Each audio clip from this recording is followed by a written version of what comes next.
வானொலியில் நீங்கள் கேட்டு மகிழ்ந்த தென்கட்சி கோ சுவாமிநாதன் ஐயா அவர்களின் இன்றொரு தகவல் தொகுப்பினை கேட்டு மகிழுங்கள். நம்மள மாதிரி ஒரு ஆசாமி அவன் நம்மள மாதிரியே கற்பனை பண்ணான். அதாவது நாம தான் இந்த உலகத்துல ரொம்பவும் கஷ்டப்படுறோம், மற்றவங்க எல்லாம் சந்தோஷமா இருக்கிறாங்க அப்படின்னு அவன் நினைச்சுக்கிட்டான்.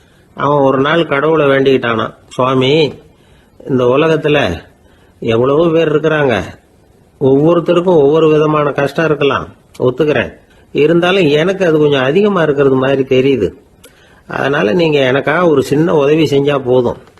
அது வேற ஒண்ணும் இல்ல, என்கிட்ட இருக்கிற துயரங்களை இன்னொருத்தர் யாருகிட்டயாவது கொடுத்துருங்க, அவர்கிட்ட இருக்கிற துயரங்களை என்கிட்ட மாத்தி கொடுத்துருங்க. ஒரு மியூச்சுவல் டிரான்ஸ்பர், அவ்வளவுதான். அப்படி பண்ணிவிட்டா போதும் அப்படின்னு வேண்டிக்கிட்டானான். அன்னைக்கு ராத்திரியே அவன் ஒரு கனவு கண்டிருக்கான். வானத்திலிருந்து ஒரு குரல் கேட்டிருக்கு. அது என்ன சொல்லிச்சு தெரியுமா? ஏ ஜனங்களே, எல்லாரும் அவங்க கஷ்டங்களை ஒரு பையில போட்டு எடுத்துக்குங்க. அப்படி எடுத்துக்கிட்டு நேரா இந்த ஊர் எல்லையில இருக்கிற கோயிலுக்கு வந்து சேருங்க அப்படின்னு அந்த குரல். ஆஹா, கடவுள் நம்ம பிரார்த்தனைக்கு செவி சாய்ச்சுட்டார் அப்படின்னு சந்தோஷப்பட்டான் இவன். உடனே என்ன பண்ணான்? தன்கிட்ட இருந்த கஷ்டத்தையெல்லாம் ஒரு சாக்கு பையில போட்டு எடுத்துக்கிட்டான். வீட்டை விட்டு வெளியில வந்தான். தெருவில் இறங்கி நடக்கிறான். அங்க பார்த்தா ஏகப்பட்ட பேர் ஆளுக்கு ஒரு பைய தூக்கிக்கிட்டு கோயிலுக்கு போயிட்டு இருக்கிறாங்க. சில பேர் மூட்டையா கட்டி தலையில சுமந்துக்கிட்டு போயிட்டு இருக்கிறாங்க. இவன் பார்த்தான். இவனுக்கு ரொம்ப ஆச்சரியமா இருந்தது. ஏன்னா எல்லாரும் வச்சிருக்கிற பைய இவன் பைய விட பெருசா இருந்தது. இவன் பை தான் இருக்கிறதுலயே கொஞ்சம் சின்னதா தெரிஞ்சது. இப்ப அவன் மறுபடியும் சாமியை வேண்டிக்கிட்டான். கடவுளே, இப்ப உள்ள சூழ்நிலையை கவனிச்சா என்கிட்ட இருக்கிற பைய பரவாயில்லன்னு தோணுது. அதனால வேற பை எதையும் மாத்த வேணாம், இதுவே பரவாயில்ல, இந்த பையோட திரும்பி வீட்டுக்கு போனா போதும்னு நினைக்கிறேன் அப்படின்னு ஏதோ நினைக்க ஆரம்பிச்சுட்டாங்க. எல்லாரும் கோயிலுக்கு போய் சேர்ந்தாங்க. கோயில்ல அந்த குரல் மறுபடியும் கேட்டுது. எல்லாரும் அவங்கவுங்க பைகளை சோகத்துல தொங்க விடுங்க, திடீர்னு விளக்குகள் அணையும், மணி அடிக்கப்படும், அதுதான் அடையாளம். அந்த சமயத்துல இருட்டுல உங்களுக்கு வேண்டிய பைய நீங்க மாத்தி எடுத்துக்கலாம், தேர்ந்தெடுத்துக்கலாம். வெளிச்சம் இருக்கிறப்பவே உங்களுக்கு பிடிச்ச பைக்கு பக்கமா பார்த்து நீங்க நின்னுக்கலாம் அப்படின்னு சொல்லி விவரம் சொல்லிச்சான் அந்த குரல். அப்படி சொன்னதுக்கு அப்புறம் திடீர்னு விளக்கு அணைஞ்சுது, மணி அடிச்சுது. கொஞ்ச நேரம் கழிச்சு மறுபடியும் விளக்குகள்லாம் எரிஞ்சுது.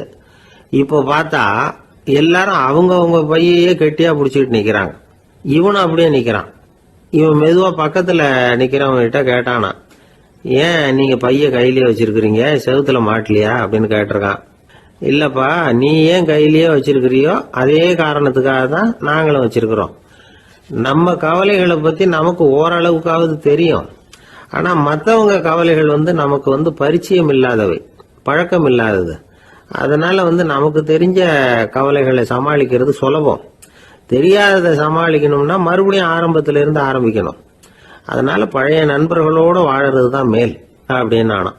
அதுக்கப்புறம் அவன் தன்னோட பைய போதும்னு வீட்டுக்கு திரும்பி வந்துட்டானான். இது ஒரு பெரியவர் சொல்லி இருக்கிற கதை. அதனால நம்ம கிட்ட இருக்கிற கஷ்டங்கள் தான் பெருசு, அதை இன்னொருத்தங்கிட்ட கொடுத்துட்டு மாத்திக்கலாம் அப்படின்னு நினைக்கிறது தப்பு. இதே மாதிரி இன்னொரு சம்பவம். ஒரு ஊர்ல ஒரு நாள் ராத்திரி ஆகாயத்தில இருந்து கடவுள் குரல் கேக்குது. இந்த ஊர்ல இருக்கிற ஜனங்கள்லாம் கொஞ்சம் கவனிங்க, உங்களுக்கு ஒரு செய்தி. அதாவது இங்க இருக்கிற ஜனங்கள்லயே கொஞ்சம் கூட கவலையே இல்லாத ஆள் யாருன்னு எனக்கு தெரியணும். அதனால எல்லாரும் அவங்க கவலைகளை ஒரு பையில போட்டு எடுத்துக்கிட்டு கோயிலுக்கு வாங்க அப்படின்னாரு கடவுள். உடனே வரிசையா எல்லாரும் வர ஆரம்பிச்சாங்க. எல்லார் கையிலயும் பை இருந்தது, சின்னதும் பெருசுமா. கவலையே இல்லாத ஆள் யாருன்னு தேடினார் கடவுள். ஒரே ஒரு ஆள் மட்டும் கையில எதுவும் இல்லாம வெறும் கையை வீசிக்கிட்டு ரொம்ப ஜாலியா நடந்து வந்துகிட்டு இருந்தான். கடவுள் அவங்க கிட்ட போனார். ஏன்பா, உனக்கு கவலையே இல்லையா அப்படின்னு கேட்டார். எனக்கும் சில கவலைகள்லாம் உண்டு அப்படின்னு அவன். எங்க அதெல்லாம்னு கேட்டிருக்காரு கடவுள். பின்னாடி லாரியில வந்துகிட்டு இருக்கு அப்படின்னு அவன். ஒரு ஊர்ல ஒரு இளைஞன் இருந்தான். ஒரு நாள் அவன் ஒரு குருவை தேடிட்டு புறப்பட்டான். ஊரை விட்டு வெளியில போனான். போகிற வழியில ஒரு காடு. அந்த காட்டுல ஒரு மரத்தடியில ஒரு பெரியவர் உட்கார்ந்துருக்கிறார். அமைதியா மௌனமா அவர் அமர்ந்திருக்கிறார். இந்த பெரியவரை விசாரிக்கலாம், குருவை தேடி கண்டுபிடிக்கிறதுக்கு இவர் ஏதாவது ஒரு வழி சொல்லி கொடுப்பார் அப்படின்னு நினைச்சுக்கிட்டு அவரை நெருங்கினான். ஐயா, எனக்கு ஒரு குரு தேவை, எங்கே கிடைப்பார், அவரை எப்படி அடையாளம் கண்டுபிடிக்கிறது, அதை பற்றி ஏதாவது விவரம் சொன்னீங்கன்னா நான் கண்டுபிடிச்சிக்குவேன் அப்படின்ட்டுருக்கான். பெரியவர் நிமிர்ந்து பார்த்தார். தம்பி, அது ரொம்ப சுலபம். அவர் வயசானவராக இருப்பார், என்னை விட சுமார் 30 வயசு அதிகமாக இருக்கும். அவர் ஒரு மரத்தடியில் தான் உட்காந்துருப்பார் அப்படின்ட்டுருக்கான். சரிங்க பெரியவரே, அது என்ன மாதிரியான மரம், எப்படி இருக்கும் அப்படின்னு கேட்டிருக்கான். பெரியவர் அந்த விவரங்களையும் சொல்லியிருக்கிறாரு. அது மட்டும் இல்லை, சந்திக்கிற நாள், நேரம், வினாடி முதற்கொண்டு எல்லா விவரங்களையும் துல்லியமாக சொன்னாராம். இவ்வளவு விவரங்களை இவரால் எப்படி சொல்ல முடியுது அப்படின்னு இவனுக்கு ஆச்சரியம். இருந்தாலும் அந்த பெரியவர் கடைசியாக ஒரு விவரம் சொன்னார். அது என்ன தெரியுமா? எப்படியும் நீ அவரை சந்திக்கிறதுக்கு ஒரு 30 வருஷம் ஆகும் அப்படின்னு சொல்லிவிட்டாராம். ரொம்ப நன்றிங்க பெரியவரே அப்படின்னு சொல்லிவிட்டு அந்த இளைஞன் புறப்பட்டுருக்கான். இப்போ அவனுக்கு குரு பற்றின விவரம் எல்லாம் கிடைச்சிட்டுது, சந்திக்கிற நேரமும் தெரிஞ்சுட்டுது. ஆனால் 30 வருஷம் அவரை தேடி அலைய வேண்டியிருக்குமே. அவன் தேட ஆரம்பித்தான். காடு மலை எல்லாம் சுற்றி அலைஞ்சான். பல வருஷங்கள் தேடினான். அழுத்து போயிட்டான். கடைசியில் அவனுக்கும் வயசாகிட்டுது. கடைசியில் தன்னுடைய சொந்த ஊருக்கே திரும்பி போய்கிட்டு இருந்தான். அங்கே ஒரு மரத்தடியில் அவன் தேடிக்கிட்டு இருந்த குருநாதர் கிடைச்சார். யார் அவருன்னா, 30 வருஷத்துக்கு முன்னாடி வழி சொல்லி கொடுத்தாருல அதே பெரியவர். அவருக்கு இப்போ 30 வயசு அதிகமாக இருந்தது. அதே மரம். அன்னைக்கு பெரியவர் சொன்ன அடையாளம் இப்போ பொருத்தமாக இருந்தது. இப்போ அந்த பெரியவர் சொன்னார், சரியாக வந்து சேர்ந்துட்டேன், வா, உனக்காக தான் நான் இவ்வளவு காலமும் காத்துக்கிட்டு இருந்தேன் அப்படின்னாராம். என்ன சொல்கிறீங்கன்றிருக்கான். 30 வருஷத்துக்கு முன்னாடி என்கிட்ட வந்தியே, அப்போவே என் காலம் வந்து முடிஞ்சு போயிருந்தது. அப்போவே என்ன உனக்கு அடையாளம் தெரியல, அதனால் இவ்வளவு காலம் உனக்காக காத்துட்ருக்கும்படி ஆயிட்டுது அப்படின்னாராம். ஐயா, அப்போவே நீங்கள் சொல்லியிருக்கலாமே, இதுதான் 30 வருஷம் கழித்து நீ சந்திக்க போகிற இடம், நான் தான் உன்னுடைய குரு அப்படின்னு சொல்லியிருக்கலாமே அப்படின்ட்டுருக்கான். அந்த பெரியவர் சிரிச்சுக்கிட்டே அதுக்கு பதில் சொன்னாராம். நான் எவ்வளவோ விவரமாக தான் சொன்னேன், நீ சரியாக புரிஞ்சிக்கல. காரணம், அப்போ நீ போதுமான அளவுக்கு பக்குவம் பெற்றிருக்கவில்லை. அதனால் புரியும் சக்தி இல்லாமல் போயிட்டுதப்போ 30 ஆண்டு காலம் நீ அலைஞ்சி தெரிஞ்சிருக்கிற. அது காரணமாக இப்போ உனக்கு அந்த பக்குவம் வந்துட்டுது. அதனால தான் அடையாளம் காண முடிஞ்சது, நானே உன்னுடைய குரு அப்படின்னாராம். இதுலேருந்து என்ன தெரியுதுன்னா, ஆன்மீகத்தில் மாணவனாக சேர்றதுக்கு கூட ஒரு பக்குவத்தன்மை தேவைப்படுது. ஒரு பெரிய ஞானி, அவர்கிட்ட சீடனாக இருக்க ஒருத்தன் வந்தான், எதிரில் நின்னான். ஞானி அவனை வெகு நேரம் உற்று பார்த்தார். அப்புறம் சொன்னார், சீடனாக இருக்கிறது ரொம்ப சிரமம்னார். நான் தயாராக இருக்கிறேன்னா. அது இன்னமும் சிரமமாச்சே, இங்கே வந்து குருவாக இருக்கிறது மட்டுமே சுலபம் அப்படின்னாராம். அப்படின்னா நான் குருவாகவே ஆயிடுறேன் அப்படின்னானா. இது போலவே இந்த காலத்தில் கதை ஒன்று உண்டு. ஒரு பள்ளிக்கூடத்தில் வகுப்பு ஆசிரியர் மாணவனை திட்டிக்கிட்டு இருந்தார். டேய், நீ 100க்கு 10 மார்க்கு தான் வாங்கிக்கிட்டு இருக்க. இவ்வளவு மோசமாக நீ படித்தா கடைசியில் மாடு மேய்க்கிறது கூட லாய்க்கு இல்லாதவனா ஆயிடுவேன். அதுக்கப்புறம் என்ன செய்ய போகிறேன் அப்படின்னாராம். பையன் தலையை சொரிஞ்சிக்கிட்டே சொன்னானா, சார் அப்படின்னா ஒன்று செய்கிறேன் அப்படின்னானா. இவர் கேட்டிருக்கார், என்ன செய்ய போகிறேன்னு. வேற என்ன சார், உங்களை மாதிரி ஒரு ஆசிரியர் ஆகிடுறேன் அப்படின்னானா. வாழ்க்கையில் சில சந்தர்ப்பங்களில் நாம் வந்து சில அவமானங்களை சந்திச்சே தீர வேண்டியிருக்கு. என்ன பண்ணுறது, காலம் அப்படி. அவமானப்படுறவங்க உடனே அடங்கி போய்டுறது தான் உலக வழக்கம். அவமானப்பட்டால் உடனே சீறி எழறவங்களும் உண்டு. ஆனால் அதையே ஒரு சவாலாக எடுத்துக்கிட்டு முன்னுக்கு வர்றவங்களும் சில பேர் இருக்கிறாங்க. அவங்க ரொம்ப அபூர்வம். இன்றைக்கி மனோதத்துவ நிபுணர்கள்லாம் என்ன சொல்கிறாங்க தெரியுமா? அவமானப்பட்டுட்டா உடனே அடங்கி போயிடக்கூடாதான். அதையே ஒரு சவாலாக எடுத்துக்கிட்டு மனசில் ஒரு வைராக்கியத்தோடு முயற்சி பண்ணினா வாழ்க்கையில் எல்லாரும் முன்னேறலாமா. அவமானங்கிறத நாம் வந்து வைராக்கியமாக மாற்றிக்கணும். அதுதான் வெற்றிக்கு வழி. ராமர் வந்து இந்த பூமியில் பிறந்ததே ஒரு வைராக்கியத்தினால தான் சார் அப்படின்னார் ஒருத்தர். எப்படிங்க அது அப்படின்னு கேட்டேன். அவர் சொன்னார், தசரதருக்கு ராமர் வந்து குழந்தையா வந்து பிறக்கணும், அப்போ தான் இங்கே இருக்கிற கஷ்டங்கள்லாம் நீங்கும் அப்படின்னு சர்வ லோகமும் எதிர்பார்த்துக்கிட்டு இருக்குது. ஆனால் அவர் எப்போ வந்து பிறப்பார் அப்படின்னு யாருக்கும் தெரியல. அந்த காரியம் சீக்கிரம் நடக்கணுமே, அதுக்கு என்ன பண்ணுறது? நாரதர் வந்தார் ஒரு நாள் தசரதரை தேடி. தசரதா, உனக்கு ஒரு செய்தி தெரியுமான்னு ஆரம்பித்தார். அவர் எப்பவும் இப்படித்தானே ஆரம்பிக்கிறது வழக்கம். என்ன விஷயம்னு கேட்டார் தசரதர். தசரதா, நீ அடிக்கடி உன்னோட தேரில் ஏறிக்கிட்டு தேவலோகத்துக்கு போகிற, அங்கே போகிற வர்ற எல்லாம் பண்ணிகிட்ருக்க, எல்லாம் சரி. தேவலோகத்துலேயும் உன்னை நல்லபடியாக தான் வரவேற்கிறாங்க. தேவேந்திரன் உன்னை பிரியமாக அழைச்சிட்டு போய் தன்னுடைய அரியாசனத்திலேயே தனக்கு பக்கத்திலேயே உட்கார வைக்கிறான். நீயும் சந்தோஷமாக உட்காந்து பேசிவிட்டு வந்துடுற. ஆனால் நீ இங்கே வந்ததுக்கு அப்புறம் அங்கே என்ன நடக்குது தெரியுமா உனக்கு அப்படின்னாரான் நாரதர். என்ன நடக்குது எனக்கு ஒன்றும் தெரியலையே அப்படின்னாரான் தசரதர். நாரதர்கிட்ட வந்து கிட்டத்தில் வந்து கேட்டிருக்கார், கொஞ்சம் சொல்லுங்கள் என்னது அப்படின்னு. அவர் ஒரு நெருங்கி வந்தாராம் நாரதரும். மெதுவாக அவர் காதோட காதாக சொன்னாராம். அதாவது நம்ம பாஷையில் சொல்லப்போனால் பற்ற வைக்கிறார். நீ அங்கே தேவேந்திரங்கிட்ட உட்காந்து பேசிவிட்டு வந்த பிறகு நீ அங்கே உட்காந்துருந்த அரியாசனத்தை தண்ணி ஊற்றி கழுவி சுத்தப்படுத்துகிறாங்க. நீ என்ன அந்த அளவுக்கு சுத்தம் இல்லாத ஆளா? தினம் குளிக்காமையா இருக்கிற அப்படின்னாராம். தசரதருக்கு இது ரொம்ப அவமானமாக போயிட்டுது. அப்படியே செய்கிறாங்க அப்படின்னாராம். ஆமாம், நீ வேணும்னா நான் சொல்கிறது உண்மையா இல்லையா அப்படின்னு சோதனை பண்ணி பார்த்துக்கோ அப்படின்னாராம் நாரதர். உடனே தசரதர் இதுக்காகவே புறப்பட்டு தேவலோகம் போனார். அங்கே வழக்கம் போலவே இவரை கூப்பிட்டு உட்கார வச்சு பேசிக்கிட்டு இருந்தான் தேவேந்திரன். கொஞ்ச நேரம் பேசிக்கிட்டு இருந்துட்டு சரி நான் கிளம்புறேன்னு புறப்பட்டார். சரி, அவனும் வாசல் வரைக்கும் வந்து வழி அனுப்பி வச்சுட்டு உள்ளே போயிட்டான். தசரதர் வெளியில் கொஞ்ச நேரம் மறைஞ்சி இருந்துட்டு மெதுவாக உள்ளே எட்டி பார்த்தார் என்ன நடக்குதுன்னு. நாரதர் சொன்னது உண்மைதான். தசரதர் உட்காந்துருந்த ஆசனத்தை அங்கே 2 தேவர்கள் கழுவி சுத்தப்படுத்திக்கிட்டு இருக்கிறாங்க. தசரதரால் இதை தாங்கிக்க முடியல. அவருக்கு ரொம்ப அவமானமாக போச்சு. நேராக கிடுகிடுன்னு தேவேந்திரங்கிட்டே போனார்.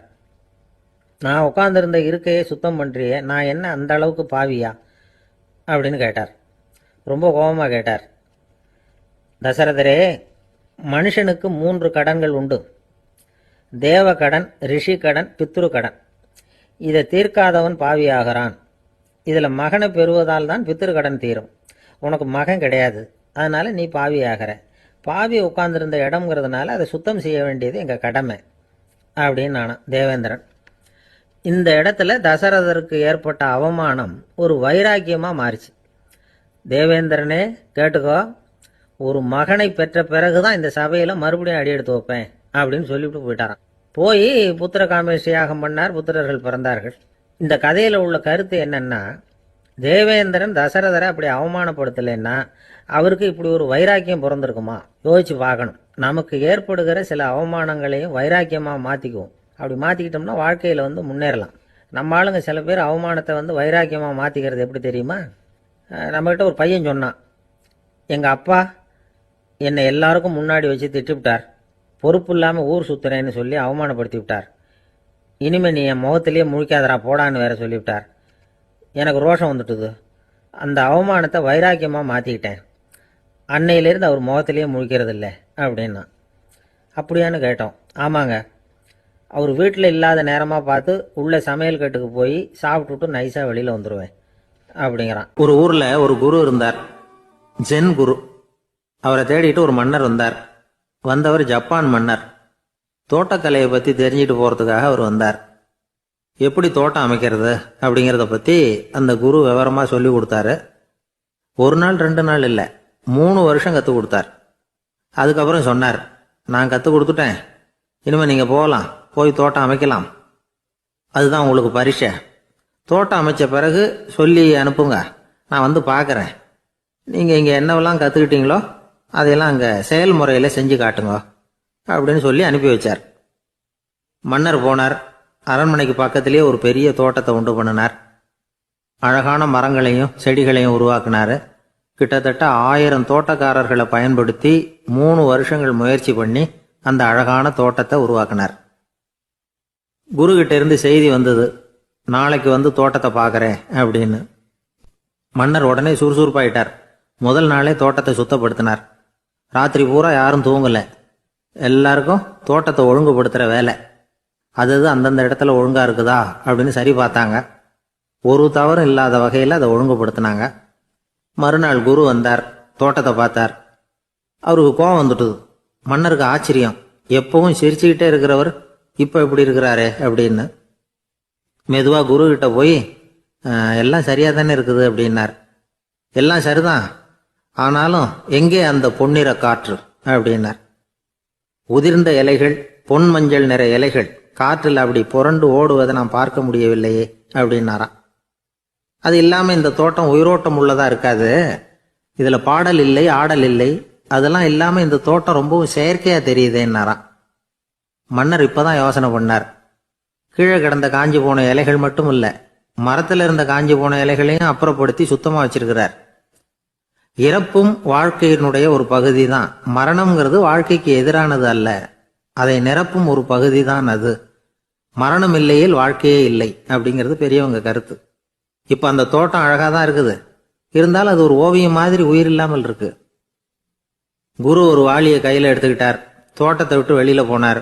ஏற்கனவே வீசி எறிந்த அந்த சருகுகளை எல்லாம் அள்ளி கொண்டுகிட்டு வந்தார். உள்ள எல்லா இடங்கள்லையும் அதை வீசினார். உடனே காத்து அந்த காய்ந்த சருகுகளையும் பழுத்த இலைகளையும் அசைக்க ஆரம்பிச்சுட்டுது. இப்போ அங்க சலசல சத்தம், சங்கீதம், இலைகளின் நடனம், ஓவியம் மாதிரி இருந்த அந்த தோட்டத்துக்கு இப்போ உயிர் வந்துட்டுது. இதுதான் அந்த பொன்னான காற்று அப்படின்னாராம் குரு. மன்னருக்கு புரிஞ்சுது. மிகப்பெரிய ஜென் கேள்வி ஒன்று உண்டு.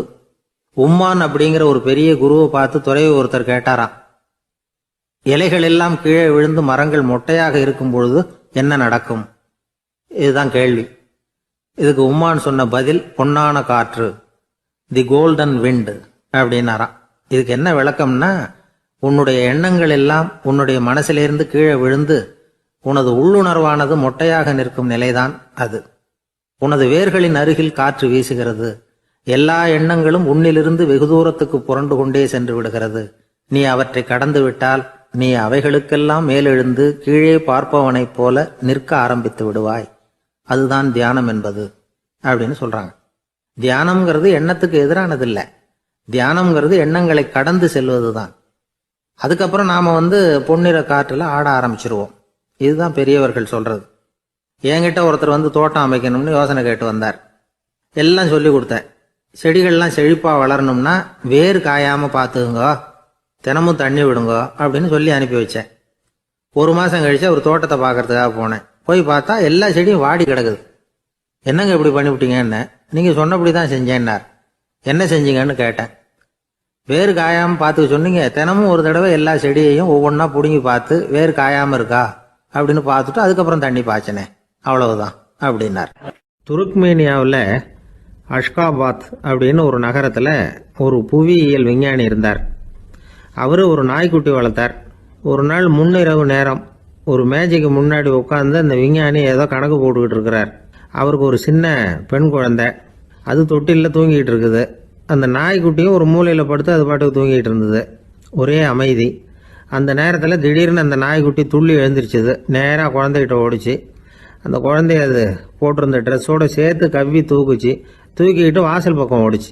நாய்க்குட்டி குழந்தைய கவ்வி தூக்க முடியுமாங்கிற சந்தேகம் உங்களுக்கு இல்லையா? நீங்கள் நம்ம ஊர் நாய்க்குட்டியவே பார்த்து பழக்கப்பட்டிருக்கீங்க. அதனால் நம்புறதுக்கு சிரமமாக இருக்கும்.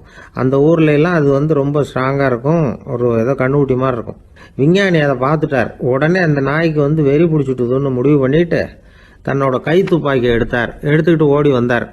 அவர் வெளியில் நாய்க்குட்டி எங்கே அப்படின்னு பார்த்து தேடுறார். அந்த நேரத்தில் அந்த வீடு இடிஞ்சு விழுது. காரணம் பூமி அதிர்ச்சி. இப்படி பூமி அதிர்ச்சி உண்டாக போகுதுங்கிறது அந்த நாய்க்குட்டிக்கு முன்னாடியே தெரிஞ்சு போச்சு. அதுதான் குழந்தைய தூக்கிட்டு வெளியில் ஓடி வந்திருக்குது. அது மூலமாக அந்த குடும்பத்தையே காப்பாற்றி இருக்குது அந்த நாய்க்குட்டி. இந்த சம்பவம் நடக்கிறதுக்கு 3 நாளைக்கு முன்னாடியே சில பிராணிகளுக்கு இப்படி நடக்க போகுதுங்கிறது தெரிஞ்சிருக்குதான். ஆமாம், அந்த நகரத்தில் 3 நாளைக்கு முன்னாடியே பாம்பு, பல்லி இதெல்லாம் அது தங்கியிருந்த வலையை விட்டு வெளியில் ஓடி வந்துட்டுது. அதே மாதிரி அங்கிருந்த புறாவெல்லாம் பறந்து போயிடுச்சான்.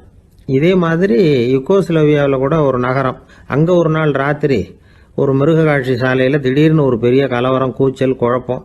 அங்கே இருந்த கழுதை, புலி, யானை, பறவை எல்லாம் கண்ணாபின்னான்னு கத்த ஆரம்பிச்சுட்டுது. நீர் யானை அதுக்குன்னு போடப்பட்டிருந்த தடுப்பையே தாண்டி குதிச்சு வெளியில் வந்துட்டு தான். மறுநாள் தான் எல்லாருக்கும் விஷயம் புரிஞ்சுது. அடுத்த நாள் காலையில் அங்கே பூமி அதிர்ச்சி உண்டாயிட்டுது. இப்போ பாருங்க, அதாவது மனுஷனை போய் தீர்க்க தரிசி அது இதுன்னு சொல்லிட்டு இருக்கிறோம். இவனை விட அது பரவாயில்லைன்னு தோணுது. அதாவது மிருகங்கள் ஒன்று நடக்க போகுதுங்கிறத முன்னாடியே புரிஞ்சுக்குதே. சரி, இதெல்லாம் எப்படி அது முன்கூட்டி புரிஞ்சுக்குது? அதுதான் படைப்பு ரகசியம். அதை கண்டுபிடிக்கிறதுக்கு தான் மனுஷன் ஆராய்ச்சி பண்ணிட்டு இருக்கிறான். விஞ்ஞானிகளோட ஆராய்ச்சியெல்லாம் ஒரு பக்கம் இருக்கட்டும், வீட்டுக்குள்ளேயே சில ஆராய்ச்சி பண்ணி பாருங்களேன். இப்போ சில யோசனை சொல்லி அதை சோதனை பண்ணி பாருங்க அப்படின்னு ஒருத்தர் சொன்னாராம். அதாவது இப்போ மழை வருமா வராதா அப்படின்னு தெரிஞ்சுக்கணுமா, உடனே ஒரு பூனைக்குட்டி பின்னாடியே மெதுவாக போய் அது என்ன செய்யுதுன்னு கவனித்து பார்க்கணும். பூனைக்குட்டி தன்னோட பாதத்தினால சுகத்தில் அப்படி கீறிக்கிட்டு இருக்கும். அப்படி கீறினா கண்டிப்பாக மழை வரும். சில சமயம் பூனைக்குட்டி அப்படி மல்லாந்து படுத்துக்கிட்டு பாதத்தை உயர தூக்கும், அப்படியும் அப்படியும் புரளும். இப்படி செஞ்சதுன்னா அன்னைக்கும் மழை இருக்காது. அதனால முன்னாடி இருந்தது மழை வர்றதுக்கு அறிகுறி, இது மழை இல்லைங்கிறதுக்கு அறிகுறி. பறவைகள், பிராணிகள் இதுகளோட நடவடிக்கைகளை பார்த்துட்டு அதையெல்லாம் அடிப்படையாக வச்சு தான் காலநிலையை கண்டுபிடிக்கிற கருவிகளை கண்டுபிடிச்சிருக்கிறாங்க. வாத்து இருக்குல்ல, சில சமயம் தன்னோட அழகை தன்னோட இறகுகளில் அப்படியே புதைச்சிக்கும். அப்படி செஞ்சால் குளிர்காலம் வரப்போகுதுன்னு அர்த்தம். பருவநிலை குளிராக மாறப்போகுதுங்கிறதுக்கு இதுதான் அறிகுறி. சிட்டுக்குருவி இருக்குதுல்ல, அதெல்லாம் புழுதியில் உழுந்து புரளும். சிறகுகளை படபடன்னு அடிச்சுக்கும். அப்படி செஞ்சால் மழை வரப்போகுதுன்னு அர்த்தம். ஒன்று மட்டும் நாம் நல்லா தெரிஞ்சுக்கணும். இயற்கையின் சீற்றம்னு சொல்கிறோம் இல்லையா, இயற்கை ஏன் நம்ம மேலே கோவப்படுது? இயற்கையை நாம் அனுசரித்து போகிறதில்ல, அதனால் கோவப்படுது. காடுகளை அழிக்கப்படாது, விலங்குகளை கொல்லக்கூடாது, இயற்கை ஏற்படுத்தி வச்சிருக்கிற சமநிலையை கெடுக்கக்கூடாது. அதை புரிஞ்சுக்கிட்டு வாழ்ந்தோம்னா பூமியும் நடுங்காது, நாமளும் நடுங்க வேண்டிய அவசியம் இருக்காது. ஒருத்தர் இருந்தார், சாராய கடைக்கு போனாராம், நிறைய சாப்பிட்டார். அப்புறம் சொன்னார், இது ரொம்ப அற்புதமான சரக்கு போல இருக்கு, உள்ளே போன உடனே இந்த பூமியே நடுங்கிறது மாதிரி இருக்கு எனக்கு அப்படின்னாராம். இதுக்கு கடைக்காரர் சொல்லியிருக்கார், நீங்கள் சாப்பிட்டது வெறும் பச்சை தண்ணி தாங்க, இப்போ ஏற்பட்டிருக்கிறது நிஜம் பூமி அதிர்ச்சி அப்படின்னாராம். ஒரு ரயில் வேகமாக போயிட்டு இருக்கு. அது ஒரு ரயில்வே ஸ்டேஷனில் கொஞ்ச நேரம் நின்றுது. அப்போ அதில் ஒரு ஆள் ஏறினார். தலையில் ஒரு மூட்டையை வச்சுருந்தார். மூட்டையை தலையில் சுமந்துக்கிட்டே உள்ளே வந்தார். மூட்டையை தலையில் சுமந்துக்கிட்டே ஒரு இடத்துல உட்காந்தார். ரயில் மறுபடியும் புறப்பட்டது. இவர் தன் தலையில் இருந்த மூட்டையை கீழே இறக்கி வைக்கணும்ல, வைக்கல, சுமந்துக்கிட்டே வர்றார். எதிரில் உட்காந்துருந்தவர் கேட்டார், ஏங்க ஏன் இப்படியே உட்காந்துருக்குறீங்க தலையில் மூட்டையை வச்சுக்கிட்டு, மூட்டையை கீழே இறக்கி வைக்கலாமே அப்படின்னார். வேணாங்க, பாவம், தலையில் இருக்கிற மூட்டையை இறக்கி ரயிலில் வச்சா ரயிலுக்கு பாரம் அதிகமாக இருக்கும் அப்படின்னார் அவர். இப்படி ஒரு ஆளை பார்த்தா நமக்கு சிரிப்பு தான் வரும். ஏன்னா ரயிலுங்கிறது அந்த மூட்டையையும் சேர்த்து சுமந்துக்கிட்டு தான் போகுது. அவன் அந்த மூட்டையை தலையில் வச்சுருந்தாலும் ஒன்று தான், தரையில் வச்சுருந்தாலும் ஒன்று தான். அதனால் ரயிலுக்கு எந்த மாற்றமும் ஏற்பட போகிறதில்ல. அதே மாதிரி தான் நம்ம மனமும். இதுவும் ஒரு தேவையில்லாத சுமை, அனாவசியமாக சுமந்துக்கிட்டு இருக்கிறோம். இதை கீழே இறக்கி வச்சுட்டா வாழ்க்கை பிரயாணம் சுகமாக இருக்கும். ரயில் பிரயாணம் பண்ணுற அந்த ஆள் மூட்டையை சுமக்கிறான், வாழ்க்கை பிரயாணம் பண்ணுற நாம மனசை சுமக்கிறோம். இது ரெண்டுக்கும் எந்த வித்தியாசமும் இல்லை. மனசை கீழே இறக்கி வச்சுட்டா பாரம் இல்லாமல் வாழலாம், பறவைகள் மாதிரி பறக்கலாம், குழந்தைகள் மாதிரி கள்ளங்கபடம் இல்லாமல் வாழலாம். இந்த வெளி உலகத்தில் நாம் நிலை பெற்று இருக்கணும், வேரூன்றி இருக்கணும். அதே சமயம் நம்முடைய உள்வெளியில் ஆன்மீக வாழ்க்கையில் பாரம் இல்லாமல் இருக்கணும். அப்போ பறக்கணும், நதியை போல் ஓடணும், மிதக்கணும். பயணம் சுகமாக இருக்கும், களைப்பு தெரியாது, கவலை தெரியாது. ஒரு சீடன் போதி தர்மரை நாடி வந்தான். குருவே, நீங்கள் என்ன வெறுமையாக இருக்க சொன்னீங்க, நான் இப்போ மறுபடியும் வெறுமையானவன் ஆகிட்டேன், அதனால் இப்போ என்ன செய்ய சொல்கிறீங்க என்ன அப்படின்னு சொல்லி நின்னான். உடனே அந்த குரு பக்கத்தில் இருந்த ஒரு குச்சியை எடுத்து அவன் தலையில் அடித்து, போய் அந்த வெற்றுத்தன்மையையும் வீசி எறிந்து விட்டு வா அப்படின்னார். நான் இப்போ காலியாக இருக்கிறேன்னு ஒருத்தன் சொல்கிறான்னு வச்சுக்கோங்க, அது உண்மை இல்லை. ஏன்னா இன்னமும் அதில் நான்கிற எண்ணம் இருக்குது. எந்த சிந்தனையும் இல்லாமல் இருக்கிறது கடினம்தான். ஆனாலும் மனிதன் அதில் உள்ள நுட்பத்தை புரிஞ்சுக்கிட்டான்னா இவ்வளவு தூரம் தூக்கி சுமந்துக்கிட்டு வந்த அந்த மனதின் முட்டாள்தனத்தை அவனே பார்த்துட்டு சிரிப்பான். இதுதான் பெரியவங்க சொல்லியிருக்கிற ஆலோசனை. நம்மால் ஒருத்தன் தலையில் ஒரு பெரிய மூங்கில் கூடையோட ரயிலில் உட்கார்ந்தான். கூடை தலையில் இருந்தது, கீழே இறக்கி வைக்கல. எதிரில் இருந்தவர் கேட்டார், ஏங்க எதுக்காக அதை அனாவசியமாக சுமந்துக்கிட்டே இருக்கீங்க, கீழே இறக்கி வைங்களேன்னார். இல்லைங்க, நான் வீட்டை விட்டு புறப்படும் பொழுதே என் பையன் சொல்லிவிட்டான், கூடையை தலையை விட்டு இறக்கக்கூடாதுன்னு அப்படின்னார். அவன் சின்ன பையன், விவரம் இல்லாமல் சொல்லியிருப்பான். இப்போ என்ன நேரில் வந்தால் பார்த்துக்கிட்டு இருக்கிறான், நீங்கள் இறக்கி வைங்கன்னார் அவர். அவன் நேரில் பார்த்துக்கிட்டு இல்லை, இருந்தாலும் நான் இந்த கூடையை கீழே இறக்கி வச்சா அது அவனுக்கு தெரிஞ்சிடும் அப்படின்னாரு இவர். அது எப்படின்னார் அவர். அவன் தனக்கு டிக்கெட் வாங்க வேணாம்னு சொல்லி இப்போ இந்த கூடைக்குள்ளே தான் உட்காந்துருக்கிறான் அப்படின்னார் இவர். ஒரு பல்கலைக்கழகம், அங்கே ஒரு இலக்கிய பேராசிரியர், அவர் பாடம் நடத்திக்கிட்டு இருந்தார். ராபர்ட் ப்ரௌனிங் எழுதிய கவிதைகளை பற்றி சொல்லிகிட்டு இருக்கிறார். மாணவர்களும் ரொம்ப அக்கறையாக அதை கேட்டுக்கிட்டு இருக்கிறாங்க. ஒரு குறிப்பிட்ட கவிதையை பற்றி சொல்லும் பொழுது அந்த பேராசிரியருக்கே ஒரு சந்தேகம். அதாவது அந்த கவிதையின் சரியான அர்த்தம் என்னங்கிறதுல சந்தேகம். பேராசிரியர் யோசனை பண்ணார். அந்த கவிதையை முழுசாக புரிஞ்சிக்க முடியல. அதனால் மாணவர்களை பார்த்து சொன்னார், மாணவர்களே, ஒரு நாள் பொறுத்துங்க, இந்த கவிதையை எழுதின கவிஞர் எங்கள் வீட்டுக்கு பக்கத்தில் தான் இருக்கிறார். இன்னைக்கு சாயந்தரம் நான் அவரை நேரிலேயே போய் பார்க்குறேன், பார்த்து இதுக்கு என்னங்க அர்த்தம்னு கேட்டுக்கிட்டு வந்துடுறேன், அதுக்கப்புறம் உங்ககிட்ட சொல்கிறேன் அப்படின்னாராம். அன்னைக்கு சாயந்தரமே அந்த பேராசிரியர் கவிஞரை தேடிக்கிட்டு போயிட்டார். கவிஞர் அவங்க வீட்டில் அவர் பாட்டு உட்காந்துருந்தாராம். இவர் போய் அவர் முன்னாடி உட்காந்தார். அப்புறம் கேட்டார், ஐயா, அந்த கவிதையின் முழு பொருள் என்னன்னு தெரிஞ்சுட்டு போறதுக்காக வந்திருக்கிறேன் அப்படின்னாராம். எந்த கவிதை அப்படின்னாராம் அவரு. இவர் அந்த கவிதையை சொல்லியிருக்கார். கவிஞர் கொஞ்சம் யோசனை பண்ணிவிட்டு அப்புறம் சொன்னாராம், பேராசிரியரே நீங்க கொஞ்சம் தாமதமா வந்துட்டீங்கன்னாராம். இவருக்கு ஒன்றும் புரியல. நீங்க என்ன சொல்றீங்க, நான் தாமதமா வந்துட்டேன்னா? நீங்க தான் உயிரோடு இருக்கிறீங்களே, அப்படி இருக்கும்பொழுது நான் தாமதமா வந்துட்டேன்னா அது எப்படி அப்படின்னு இவர் குழம்பி இருக்கிறார். இப்ப கவிஞர் சொன்னாராம், ஐயா நான் உயிரோடு இருக்கிறேன்னா இல்லையாங்கிறது முக்கியம் இல்லை. நான் அந்த கவிதை வரிகளை எழுதினப்போ 2 பேருக்கு அதோட அர்த்தம் தெரிஞ்சிருந்தது. இப்போ ஒரே ஒருத்தருக்கு தான் அதோட அர்த்தம் தெரியும் அப்படின்னாராம். பேராசிரியர் யோசனை பண்ணியிருக்கார். அப்படின்னா அந்த ஒருத்தர் கவிஞர் ராபர்ட் ப்ரௌனிங்கை தவிர வேற யாரா இருக்க முடியும்? இவர் தான் அப்படிங்கிறத அவர் மனசுல நினைச்சுக்கிட்டார். அதனால சொன்னார், ஐயா நான் தாமதமா வரல, அந்த கவிதையின் பொருள் என்ன அது சொல்லுங்கன்னார். பேராசிரியரே நான் சொல்றது உங்களுக்கு புரியலன்னு நினைக்கிறேன். நான் இந்த வரிகளை எழுதினப்போ 2 பேருக்கு அதோட அர்த்தம் தெரிஞ்சிருந்தது. அந்த 2 பேர் யாருன்னா, ஒருத்தர் ராபர்ட் ப்ரௌனிங், அதாவது நான், இன்னொருத்தர் கடவுள். இப்போ அது கடவுளுக்கு மட்டும்தான் தெரியும். நானே இதை பத்தி பல தடவை யோசனை பண்ணி பார்த்தேன். இது ரொம்ப அழகானது, ஆனாலும் ரொம்ப வழுக்கலானது. அதை பிடிச்சிட்டோம்னு நினைச்சிட்டு இருக்கும் பொழுதே காத்து மாதிரி அது உங்ககிட்ட இருந்து ஓடி போயிடுது. எனக்கு ரொம்பவும் வருத்தமா தான் இருக்குது. நிச்சயமா நான் தான் இந்த வரிகளை எழுதியிருக்கிறேன். அதுல அர்த்தம் இருக்குங்கிறது எனக்கு தெரியும், அதை நான் உணர்றேன். ஆனா நீங்க என்ன மன்னிக்கணும், எனக்கே கூட அதை என்னால விளக்க முடியல. அப்படி இருக்கும் பொழுது உங்களுக்கு எப்படி அதை நான் விளக்க முடியும் அப்படின்னு அந்த கவிஞர். அனுபவிக்கப்படக்கூடிய எல்லாமே விளக்கப்படக்கூடிய ஒன்றல்ல, விளக்கப்படும் எல்லாமே அனுபவிக்கப்படக்கூடிய ஒன்றல்ல அப்படிங்கிறது ஞானிகளுடைய கருத்து. அதுக்காக தான் அந்த சம்பவம். வாழ்க்கையில் நீங்கள் தொடர்ந்து ஆய்வு செய்து கொண்டே இருக்கக்கூடிய விளக்கங்களை ஒருபோதும் அடைய முடியாத பரிமாணங்கள் இருக்கிறதுனால தான் அது அலுப்பு தட்டாமல் இருக்குது.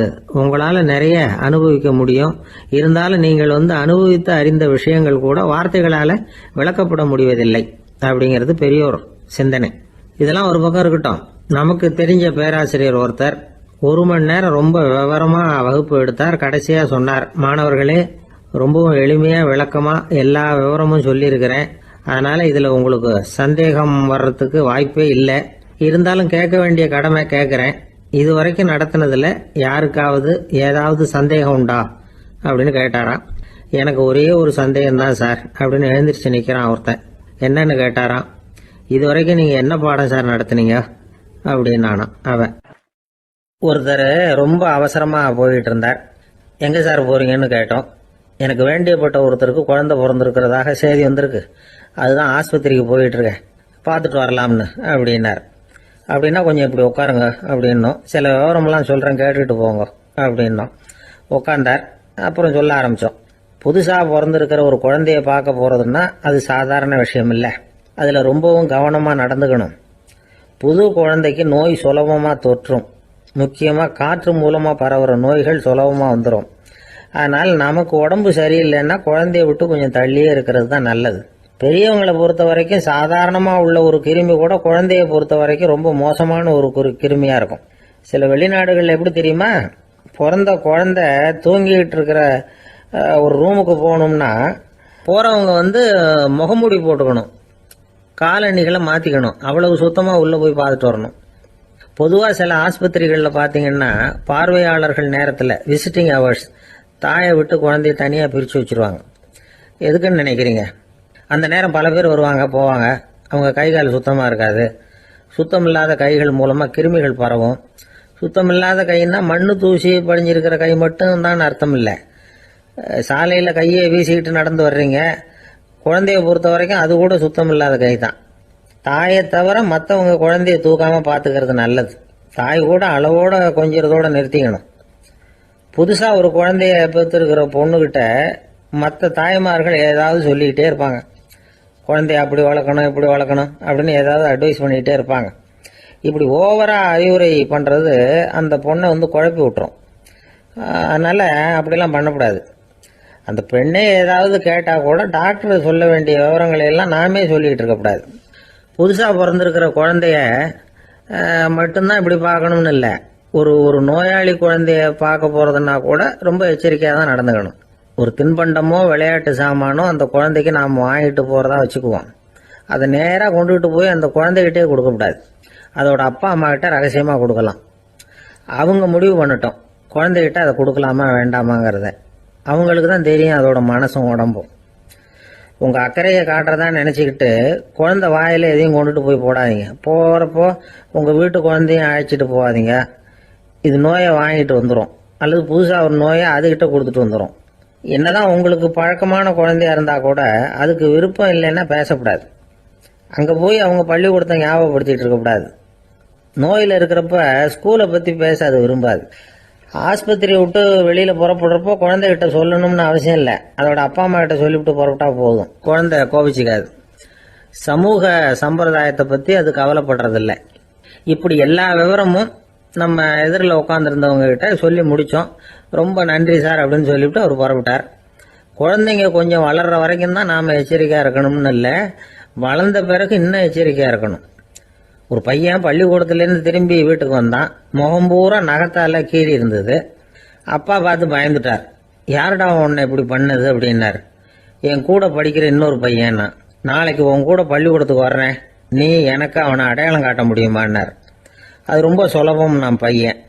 எப்படின்னார் அப்பா. அவன் காதில் ஒன்று கையோடு எடுத்துகிட்டு வந்திருக்கிறேன், இதோ என் பையில தான் வச்சுருக்கேன் அப்படிங்கிறான் அந்த பையன்.